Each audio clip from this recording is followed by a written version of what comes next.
నమస్తే, welcome to Telugu రాజ్యం. నేను మీరా. నెల్లూరు, ప్రధానంగా నెల్లూరుకు సంబంధించినటువంటి కూటమి నేత మినిస్టర్ ఆనం రామనారాయణ రెడ్డి గారికి వయసు రీత్యా ఆయన పదవిని కొద్ది కాలం దూరం పెట్టే యోచనలో కూటమి ప్రభుత్వం ఉన్నట్లుగా ఆ పదవిని ఎవరికి కట్టబెడతారు అనే అంశం గురించి ప్రధానంగా చర్చలు నడుస్తున్నాయి. ఇందులో ముఖ్యంగా వైసీపీ పార్టీ నుంచి కూటమిలోకి వచ్చినటువంటి కోటమిరెడ్డి శ్రీధర్ రెడ్డి, వేమిరెడ్డి ప్రశాంతి రెడ్డి గారి పేర్లు వినిపిస్తున్నప్పటికీ చంద్రమోహన్ రెడ్డి గారికే ఇవ్వబోతున్నట్టుగా ప్రధానంగా చర్చలు జరుగుతున్నాయి. ఈ అంశం గురించి మనతో మాట్లాడడానికి ప్రముఖ పొలిటికల్ అనలిస్ట్ కేఎస్ ప్రసాద్ గారు ఉన్నారు. ఆయనతో చర్చిద్దాం. సార్ నమస్తే. నమస్తే అండి.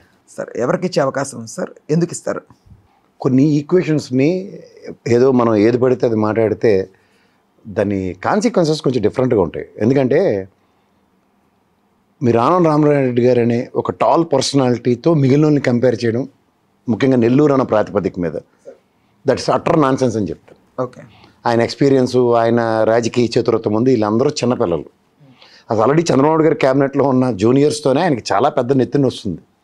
కంటిన్యూస్గా ఆయన క్లాసులు పీకుతున్నారు, కంటిన్యూస్గా వాళ్ళకి చేతావనీలు ఎప్పటికప్పుడు ఇస్తూ, ఇవన్నీ కాన్సిక్వెన్సెస్ ఉంటూ మళ్ళీ కొత్త బ్యాచ్లు లోపల తీసుకొద్దాం అన్న ప్రాతిపదిక మీద అయితే వేమిరెడ్డి ప్రశాంత్ రెడ్డి గారిని, కోటమిరెడ్డి శ్రీధర్ రెడ్డి గారు, ఎందుకంటే వీళ్ళిద్దరూ అగ్రెసివ్ నోట్స్, అది చంద్రబాబు నాయుడు గారి వేవ్ లెంత్కి అస్సలు మ్యాచ్ కాదు. అంచేత అది ప్రసక్తే లేదు. వెనకటికి ఒక సామెత ఉంటుంది, కరవమంటే పాము కోపం, మేఘమంటే కప్ప కోపం అనే ఒక సామెత ఉంటుంది కదా. అలా సోమిరెడ్డి గారి విషయంలో కూడా లోకేష్ గారు వర్సెస్ చంద్రబాబు నాయుడు గారు అన్న దగ్గర ఆయనది బెర్త్ ఎప్పటికీ చంద్రబాబు నాయుడు గారి పరంగా ఉన్నా సరే, గతంలో మా గొప్ప మనిషి ఒక అతను ఉన్నాడు, త్యాగధనుడు అని పేరు పెట్టాం ఆయనకి. ఎవరు? దేవినేని ఉమా గారు. ఓకే. ఆయన త్యాగాలు, ఆయన ఏడుపులు పెడబొబ్బులు భరించలేక ఎమ్మెల్సీ, మినిస్టర్ పదవులు ఇప్పించిన ఘనుడైన, కానీ ఇవాళ ఆయనకే దిక్కుతోచని పరిస్థితుల్లో ఆయన ఉన్నాడు. సో అలాంటి త్యాగధనులు ఎవడో భుజం కేసుకుంటాను. కానీ సోమిరెడ్డి గారి ప్రస్థానం, సోమిరెడ్డి గారి యొక్క రాజకీయ మినిస్ట్రీ అనే ఆవశ్యకత ముందుకు కదిలే ప్రసక్తే లేదు. 100%. సో ఇక్కడ హైపోథికల్ ఈక్వేషన్స్లో ఉన్న రామనారాయణ రెడ్డి గారిని అసలు నాకు తెలిసి ఆయనకి దేవాదాయ శాఖ మంత్రి కాకుండా ఏ రెవెన్యూ మినిస్టర్, ఫైనాన్స్ మినిస్టర్ ఇచ్చే అంత నేపథ్యం ఉన్న వ్యక్తి అతను. అండ్ ముఖ్యంగా ఇప్పుడు రెవెన్యూ ప్రాస్పరిటీలో ఆయనకి ఖచ్చితంగా ఇప్పుడున్న సర్కమ్స్టాన్సెస్లో రేపు మినిస్ట్రీ షఫల్స్లో ఆయనకి రెవెన్యూ వచ్చినా నేను ఆశ్చర్యపడను. ఇక్కడ రాజకీయ అనుభవం, ఆయన యొక్క చతురత అన్నది చంద్రబాబు గారి వేవులతో మ్యాచ్ అయ్యి పనిచేసి అంత నేపథ్యం ఆయన దగ్గర ఉంది. ఇప్పుడు కొత్త వాళ్ళు ఏదో చూసినామంటే కాల్చి వచ్చే బ్యాచ్ ఉన్నారు. ఆ కాల్చి వచ్చి చూసి వచ్చే బ్యాచ్లతో చంద్రబాబు నాయుడు గారికి కుదరదు, జరగని పని. సో ఆల్రెడీ అదే ఈ 13 months 14 months నుంచి చూస్తున్న మినిస్ట్రీ అంబిగ్యూటీని చూస్తూ మళ్ళీ అదే సేమ్ పందాలో కొత్త వాళ్ళకి అవకాశాలు కల్పించే నేపథ్యంలో, ఉదాహరణకి వేమిరెడ్డి ప్రశాంత్ రెడ్డి గారికి కానీ, ఇంత సేమ్ చెన్నారో కోటమిరెడ్డి గారికి కానీ ఈ ప్రాతిపదిక మీద అయితే అవకాశం చాలా కష్టం. అంటే ఫస్ట్ ఆయన కూటమిలో ఉన్నారు, తర్వాత వైఎస్ఆర్సీపీ, తర్వాత మళ్ళీ కూటమికి వచ్చారు. సో ఇలా మీరు ఇంత పెద్ద ప్రశ్న అక్కర్లేదు సార్. నెల్లూరు చేపల కథని నేను లక్షలు చెప్తూనే ఉన్నా. వాళ్ళ ఎలక్షన్ మొమెంటం బట్టి ఈ చేపలని యువతల పక్క డబ్బాలో గెలితే ఆ డబ్బాలో ఉన్నవి యువతల డబ్బాలో గెలుతాయి. రామనారాయణ గారిని తీసుకోండి, మీరు కోటమిరెడ్డి శ్రీధర్ రెడ్డి గారిని తీసుకోండి, ఎవరి ప్రస్థానమైనా అక్కడ ఒక కన్సిస్టెంట్గా ఉన్నది ఎవరంటే ఓ నారాయణ గారును సోమిరెడ్డి గారు తప్ప మిగిలిన వాళ్ళు అందరూ అట్నుంచి వచ్చి గెంతి బ్యాచ్లే. సో ఇట్లా గెంతిన ద్వారానే అవిశ్వాసం వ్యక్తం అవుతోందా కూటమిలో అనేది కూడా వినిపిస్తుంది. నారాయణ గారి మీద మొన్న ఆయన కొన్ని మున్సిపల్ కార్పొరేషన్ సంబంధించి స్కూల్ రినాగ్రేషన్ టైంలో సో ఆయన మాట్లాడిన వ్యాఖ్యల గురించి ఆయన కొంచెం అవిశ్వాసంగా కూటమి ముఖ్య నేత అనేటో చంద్రబాబు గారితో మాట్లాడి మరి సో కొంచెం మినిస్ట్రీని కొంచెం మార్చాలన్నట్టుగా ఏదో అలా చెప్పుడు మాటలు అనేసి మార్చేస్తే ఆయన పేరు చంద్రబాబు నాయుడు గారు కాదు. రెండోది, నారాయణ గారి అనుభవం ఎంత, ఆనం రామనాయుడు గారి అనుభవం ఎంత. రాజకీయ నేపథ్యంలో నెల్లూరులో ఆయన కొన్నంత ప్రస్థానం ఎవరికి ఉండదు ఆ ఫ్యామిలీకి. That's a legacy. ఇంకో యోధుడు ఉన్నాడు, వివేకానంద రెడ్డి గారు, చనిపోయాడు. కానీ ఆయన ఈ అన్నదమ్ముల ద్వయంతో కాంగ్రెస్ నుంచి, తెలుగుదేశం నుంచి ఆ పార్టీలో వాళ్ళు మొగటం లేని మహారాజులుగా చాలామంది ఉదంతాలు చాలా ఉన్నాయి. So this are all erroneous సర్కమ్స్టాన్సెస్లో వాళ్ళ యొక్క ఒక నెల్లూరు పెద్దారెడ్డిలు అంటారు వాళ్ళని చెప్పాలంటే, ప్రాక్టికల్గా వాళ్ళ మనోభావాలకు ఎప్పుడైతే గాయం అవుతాయో వాళ్ళు అసలు కొన్ని కన్సిడరేషన్సే చేయరు. తన మన భేదాలు ఉండవు. ముఖ్యంగా నెల్లూరులో వెంకటగిరి రాజా గారి స్కూల్కి ఏ ప్రాతిపదిక మీద ఉన్నప్పుడు మన ఊర్లో ఏది జరిగినా ఏది చేసినా చెల్లుబాటు అవుతుందన్న భ్రమల్లో కొంతమంది ఉన్నప్పుడు స్థానిక నాయకులుగా, స్థానికంగా మొగటం లేని మహారాజులుగా చాలామంది అవుతున్న ఆనం ఫ్యామిలీ నుంచి ఆ విధంగా ప్రతిస్పందించకపోవడం చాలా తప్పు. ప్రతిస్పందించి తీరుతారు వాళ్ళు. ఆనం వర్సెస్ నారాయణ గారు ఈ రెండు లేదంటారు. అది ఉన్నా సరే ఏమీ చేయలేరు ఆయన ప్రస్థానాన్ని. అది మాత్రం మళ్ళీ చెప్తున్నా. కాదు సార్, ఇప్పుడు ఆయన సెల్ఫ్గా ఏదో చేయడం అని కాదు సార్. ఇక్కడ కూటమిలో ఆయన ఉన్నప్పుడు సో పార్టీలో ఉన్నటువంటి కొన్ని ఇష్యూస్ వల్ల అంతర్యుద్ధాల వల్ల ఏదన్నా జరిగే అవకాశం ఉంది కదా, ఏదన్నా జరగవచ్చు కదా సార్. అంతర్యుద్ధం అన్నదానికి అధినాయకుడి యొక్క చాతుర్యంతో సమస్యలే చేయాలి తప్ప జుట్లు పంచాయతీలు పెట్టుకుని ఒకరి మీద వాళ్ళు చాడీలు చెప్పుకొని ఒకరికి అన్యాయం చేస్తాం ఒకరికి న్యాయం చేస్తాం అన్న కాన్సెప్ట్ ఉండదు. ఇప్పుడు నారాయణ గారు ఎమ్మెల్యే, సోమిరెడ్డి గారు ఎమ్మెల్యే, ఆనం రామనారాయణ గారు ఎమ్మెల్యే, శ్రీధర్ రెడ్డి గారు ఎమ్మెల్యే, అండ్ ప్రశాంత్ రెడ్డి అమ్మ గారు కూడా ఎమ్మెల్యే.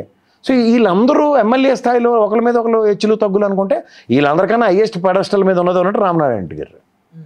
రాజకీయాల్లో ఆయన అనుభవం ఎంతండి, చంద్రబాబు గారు కాంటెంపరీ ఆయన. కానీ వీరు అప్పుడప్పుడు ఇట్లా షిఫ్ట్ చేశారు. మేము మాత్రం ఎప్పటి నుంచో విధేయుడుగా ఉన్నాం, కూటమి కాదు. ఇప్పుడు సోమిరెడ్డి గారు ఉన్నారండి మళ్ళీ అనమాట, ఉన్నారు విధేయతతో చాటుకోరు. ఎన్నిసార్లు గెలిచారు ఆయన, ఎన్నిసార్లు గెలిచారు? రామనాయుడు గారి ట్రాక్ రికార్డ్తో ఎవరిని కంపేర్ చేస్తారు మీరు? ఆయనతో కంపేర్ చేయకపోయినా మినిస్ట్రీ పదవికి ప్రధానంగా ఎవరికి ఏం పదవి అండి, ఎవరితో కంపేర్ చేస్తారు? ఇప్పుడు మనిషి అంత మనిషి ఉండి అందరూ బుచ్చే చౌదరి గారు లాగా త్యాగాలు చేసుకుంటూ కూర్చుంటారు కూడా, ఏళ్ళ తరబడి గెలుచుకుంటూ వచ్చి నాకు మినిస్ట్రీ లేకపోయినా అలాగే ఉంటానన్న చిత్తశుద్ధి పార్టీ వెసెస్ అన్న దగ్గర.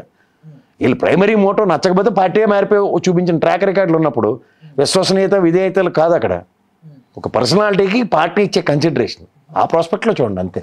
రైట్. ప్రధానంగా ఇక్కడ ఈ మధ్య కాలంలో వేమిరెడ్డి ప్రశాంతి రెడ్డి గారు అవనివ్వండి, కోటంరెడ్డి శ్రీధర్ రెడ్డి గారు అవనివ్వండి, వీళ్ళిద్దరూ అదే పనిగా జగన్మోహన్ రెడ్డి గారు విమర్శించడానికి కారణం కూడా వ్యూహరచన జరుగుతుంది ప్రధానంగా ఈ మినిస్టర్ పదవి గురించే అనే దాని గురించి ఉంది సార్.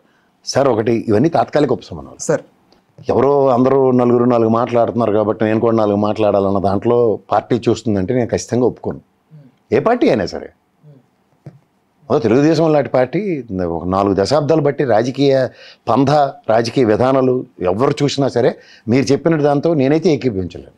అందులో ముఖ్యంగా చంద్రబాబు గారు లాంటి వ్యక్తి ఇలాంటి విషయాల్లో కన్సిడర్ చేసి ఇట్లా టాలరెన్స్ని ఈ విధంగా డైల్యూట్ చేస్తారన్న దగ్గర నో. ఆయన ఇచ్చి పర్సనల్ అలా అయితే ఆయన ఫస్ట్ టర్మే ఇవ్వకుండా ఉండుందరు మినిస్ట్రీ, ఏదో తాత్కాలిక ఉపశమనంలాగా ఇచ్చిన మినిస్ట్రీ కాదు అది. He has measured is capability and caliber as far as his individual political career is concerned. ఇప్పుడు కొన్ని మీరు ఈ జూనియర్లు సీనియర్లు మిశ్రమ కలయిక మీరు ఆద్యంతం గమనించగలిగితే ఒక ఎవరు మన అచ్చెన్నాయుడు గారు ఒకరు, ఈ రామనారాయణ రెడ్డి గారు, ఇలాంటి వాళ్ళు వేళ్ల మీద లెక్కెట్టే అంత సీనియర్స్ని ఈసారి క్యాబినెట్లో ఉంచారు. సో అది చంద్రబాబు గారు ఖచ్చితంగా అది ఆయన సే అంటారు దాన్ని, ఇది మిగిలింది లోకేష్ గారు సే అనుకుందాం కంపారిజన్ చేసుకుంటే.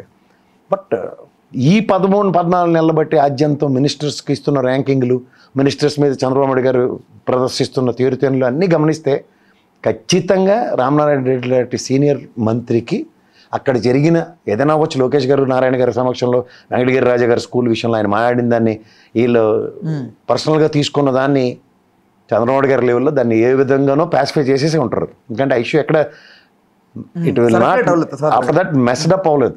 అయితే మిల్లటోళ్ళు 4 వీడియోలు చేసామో కానీ అంతకన్నా ఇంకెళ్ళలేదు.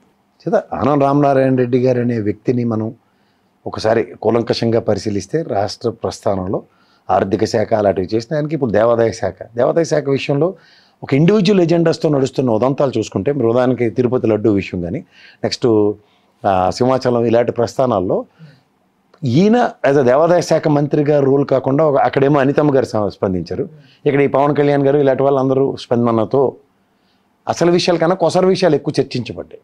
అలాంటి రాజకీయ ప్రస్థానంలో అలాంటి కొసర విషయాలు చర్చించే దగ్గర ఆనం రామనారాయణ గారు అనే ఒక టాల్ పర్సనాలిటీ ఉండదు. There are some politicians they will only opt straight line methods.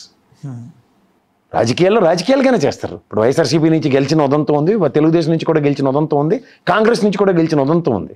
ఎందుకు? నియోజకవర్గంలో ఒక పెద్ద పర్సనాలిటీ కాబట్టి అది ఆయనకు సస్టైన్ చేసుకుంటారు. కానీ అంతేగాని వీళ్ళు ఎవరో ఇచ్చిన కాకి లెక్కలు, ఒక రాంగ్ ఎజెండాతో అతను అలాంటి పొలిటికల్ సినారియోని అడాప్ట్ చేసుకునే పొలిటీషియనే కాదు ఆయన. సో అలాంటివి అన్నీ గమనిస్తున్నప్పుడు ఏంటంటే రాజకీయంలో రాజకీయాన్ని రాజకీయంగా వాడుకునే నాయకులు వెసెస్ కేవలం రాజకీయాలను చేయడానికి వచ్చిన నాయకులు చాలా డిఫరెంట్గా ఉంటారు.